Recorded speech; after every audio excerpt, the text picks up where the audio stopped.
আসসালামু আলাইকুম আরহামাতুল্লাহি বারাকাত। বন্ধুরা, তোমরা সবাই কেমন আছো? আমি ভালো আছি আলহামদুলিল্লাহ। তাহলে দেখো, অনেকদিন পর তোমাদের জন্য রান্না নিয়ে আসলাম। তো রান্না করতে করতে তোমাদের সাথে কথা বলি। জীবন, একাকিত্ব জীবন, কখন যে সুস্থ হই আর কখন যে অসুস্থ হই নিজেই জানি না।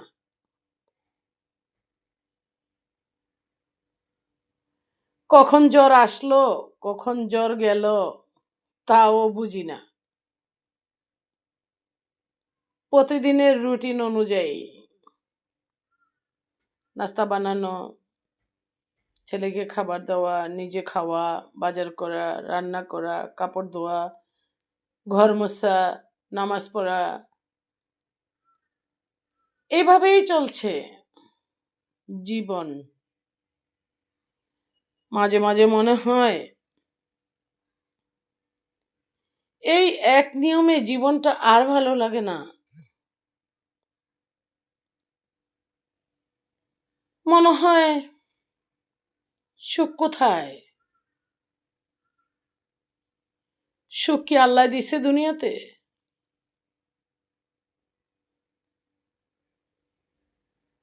হুজুর মাওলানারা বলে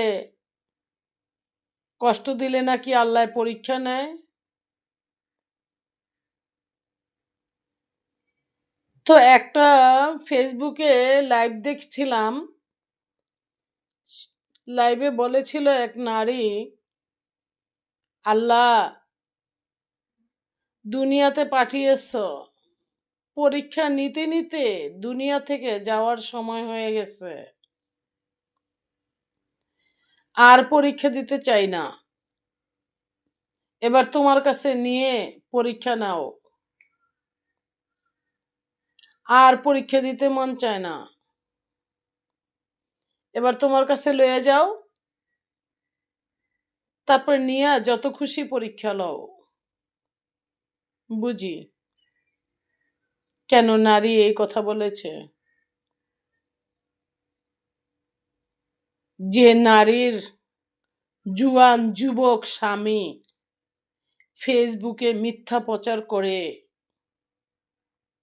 সেই নারী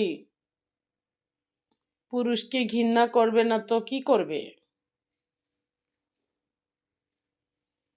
আমি তো নিজেকে দিয়েই প্রমাণ। মেসেঞ্জারে যেই সব পুরুষগুলো ফোন করে, মনে হয় ওরা সবাই চরিত্রহীন। নিজের বউ থাকতেও আমার স্বামীর মতন আরেকজনের বউকে ফোন করে। ওদের ঘরে ভাত আছে কিনা ওরা নিজেও জানে না। কারণ চরিত্রহীনেরে আল্লাহ ঠিকই শাস্তি ভোগ করায়। চরিত্রহীনে ভিক্ষা ছাড়া খাবার জুটে না।